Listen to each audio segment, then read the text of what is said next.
The Director of Central Intelligence testified today that the CIA engaged in widespread mind control experiments in the 1950s and 60s and said that efforts are now being made to notify people who were unwitting guinea pigs. Stansfield Turner, the head of the CIA, said he found those programs totally abhorrent.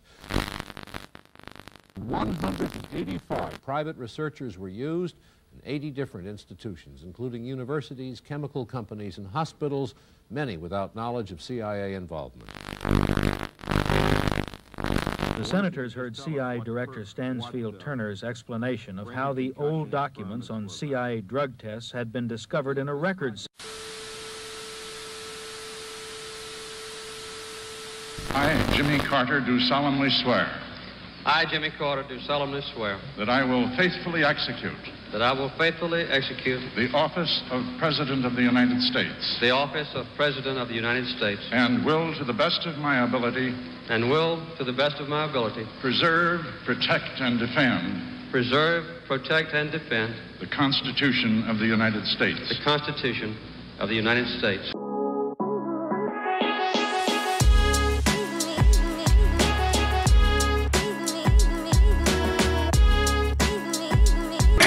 President, I am also determined to maintain America's leadership in space. The first great era of space exploration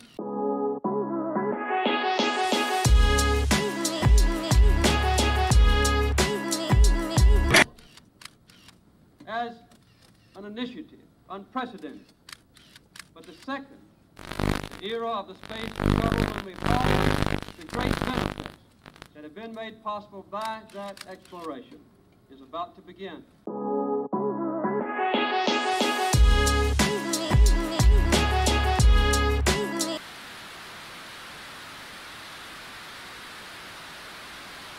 Enterprise was the first production craft of the Space Shuttle program and was used in the first flight test program at Edwards Air Force Base in California.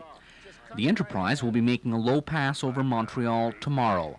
Its flight over Montreal is part of the 3-day goodwill visit to Canada, arranged by NASA in recognition of Canada's cooperation with the U.S. in its space program. Unlike its sister spacecraft Columbia and Challenger, Enterprise was never in an Earth orbit. Instead, it was used to study the orbiter's flying and landing qualities and aerodynamic properties during airborne glide tests. When the Space Shuttle circles tomorrow afternoon, she'll be flying piggyback aboard a modified Boeing 747 jet. J. Edgar Hoover FBI building houses the Bureau's Washington headquarters. Supporting local, state, and federal law enforcement agencies, the FBI makes available the most scientific and proficient crime-fighting capabilities ever developed.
That would be the understatement of the year. Oh my goodness. In fact, it's like 100,000 tons of bombs. Of course, you know by now that Elvis Presley died yesterday. Later today, his body will lie in state at his home, Graceland, in Memphis, Tennessee. Earlier this week, Democratic congressional leaders urged President Carter to their reform proposals for a while. They were unsuccessful, as Marilyn Berger now reports from the White House. After Health, Education and Welfare Secretary Joseph Califano met with President Carter this morning, he said the administration will present its proposals for welfare reform this week, as planned. The President's program is going to be as he's promised. It'll be very pro-work, it'll be very pro-family, it'll be very anti-fraud and anti-abuse. Just days before the message is to go to Congress, a final picture is emerging of what the proposals will contain. The program will require no additional cost during the first year. Work incentives will be provided, but there's no sign there will be enough work to get a large number of people off welfare quickly. Income supplements to the working poor will be determined by both salary and family size. Welfare mothers will not be required to work if their children are under the age of 14. States will receive some financial relief to help pay for welfare programs. How much is not known. Influential congressmen have warned the president that many of these proposals are highly controversial and that action this year is very unlikely.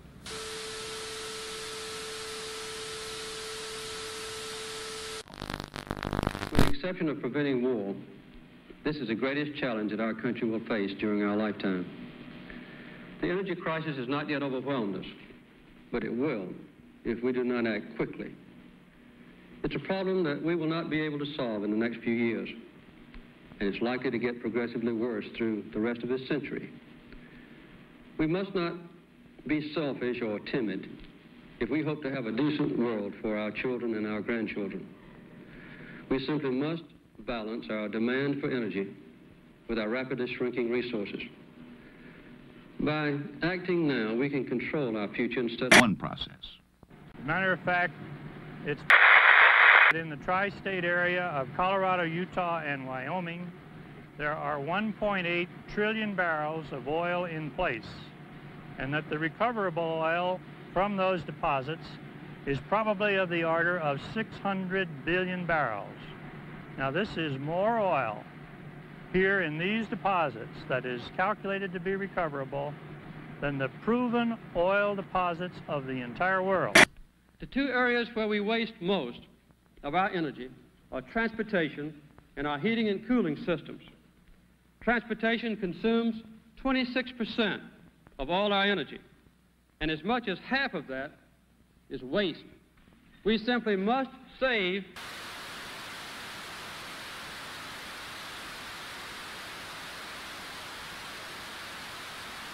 One energy idea that is here today is the Strategic Petroleum Reserve, a stockpile of oil stored in underground caverns called salt domes.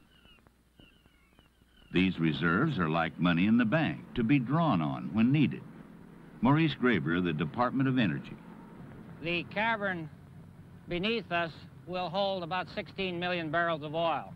The 5 caverns on this complex will store about 60 million as they now exist. The major purpose of the oil storage program is to stockpile a reservoir of oil which will be available in case a shortage develops for any reason. Good evening. Elvis Presley died today. He was 42. Apparently it was a heart attack. He was found at his home in Memphis, not breathing. His road manager tried to revive him. He failed. A hospital tried to revive him. It failed. His doctor pronounced him dead at 3 o'clock this afternoon. During the night, one of the jets belonging to Presley brought his former wife, Priscilla, and their daughter, Lisa Marie, to Memphis from California. You wish you hadn't have taken it? Well, not particularly. I think after reading the books, I don't think at first, initially, I thought it was going to be damaging, but after I read 4 polygraph books, and it didn't seem all that damaging because it's not all that exact.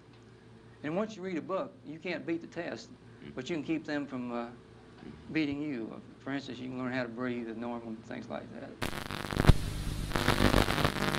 2 unmanned spacecraft, Voyager 1 and 2, lifted off from Cape Canaveral atop Titan Centaur rockets. Traveling uninterrupted through interstellar space, the Voyagers will endure forever. long after everything man has ever built has crumbled into dust. In the event the spacecraft encounter alien intelligence, both voyages carry a copper phonograph record, a message, celebrating the sights and sounds of Earth. And friendly wishes. These unique discs contain photographs of everyday life, as well as voices, offering greetings in 55 languages. There are also animal noises, the music of Beethoven and Chuck Berry, a baby crying, laughter, rain, and a...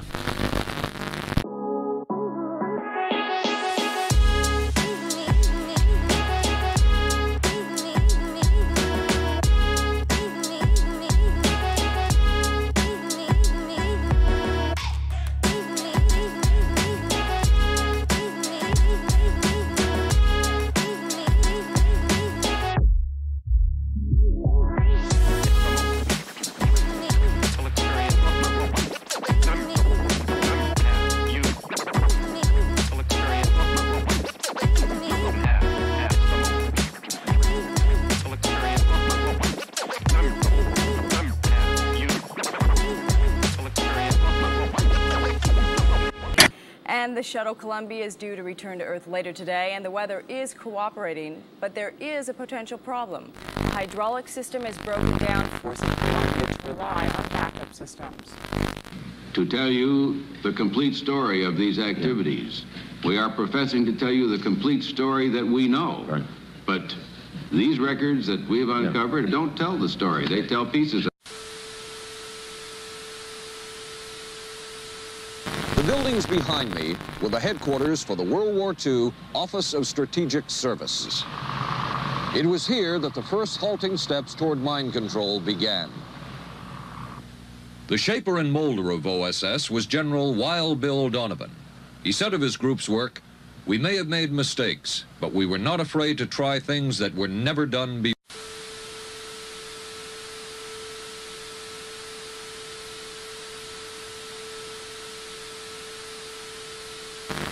In this anything-goes atmosphere, Donovan appointed this man, Stanley Lovell, a Boston industrialist, to break new ground in many scientific and technical fields.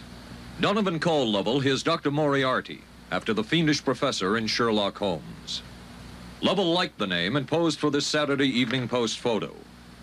He later wrote of his OSS job that it was, quote, to stimulate the Peck's bad boy beneath the surface of every American scientist and to say to him, throw all of your normal law-abiding concepts out of... Here's a chance to raise merry hell. It was in this atmosphere that the search for mind control... CIA Director Turner said such tests stopped years ago. He said he found it abhorrent to use human beings as guinea pigs. In this note from White's diaries, it says, call Lovell regarding TD. TD was a rather transparent cover for Truth Drug. George White worked with the Truth Drug Committee here at St. Elizabeth's Hospital in the nation's capital. They experimented with mescaline, scopolamine, and marijuana on unwitting victims.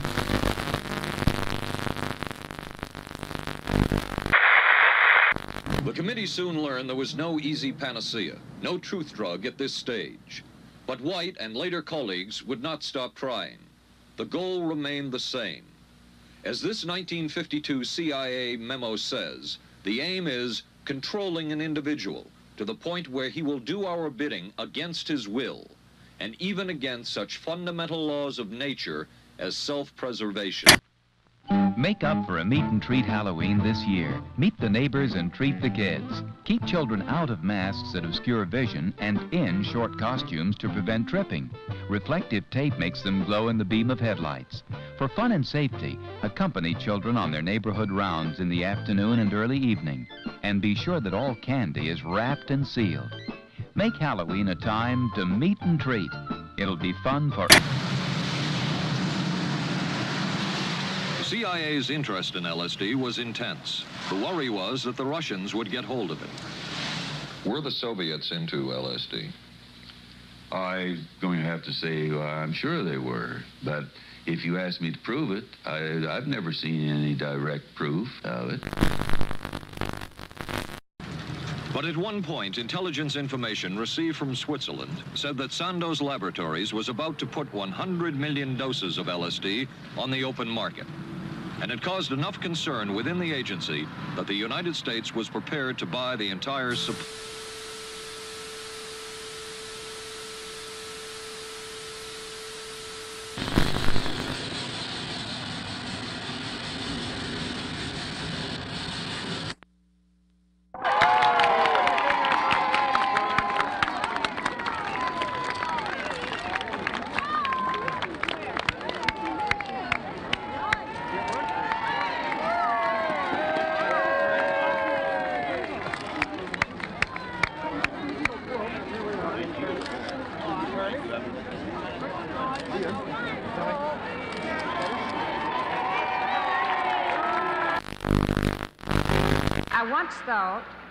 I once thought the women's movement belonged more to my daughters than to me, but I have come to know that it belongs to women of all ages.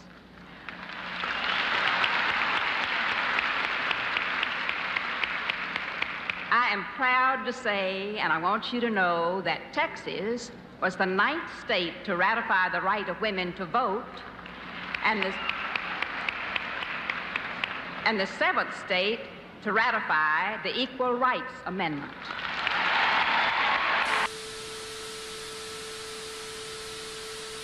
I move the adoption of the following resolution. The Equal Rights Amendment should be ratified.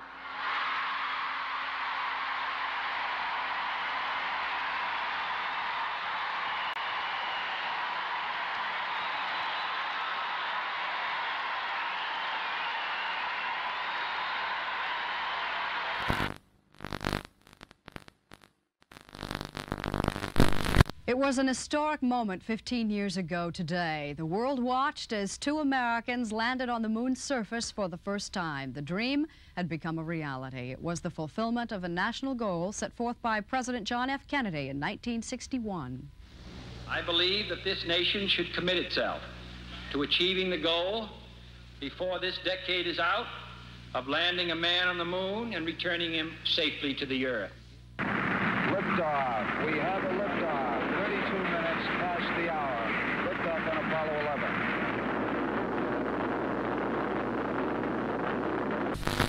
11. Neil Armstrong, does it feel like ancient history or only yesterday? Well, in many ways it seems like 15 years, but many of the individual parts of the flight I recall as if it were yesterday. By today's standards, the Apollo technology must seem pretty primitive. Was it part miracle? Neil? I think it was about 99% dedication of the people who put our spacecraft together and ensured it worked the way it was supposed to work. Thank you for sharing this anniversary with us this morning. You look fine in business suits. You looked great in space suits. We'll be back after a station break.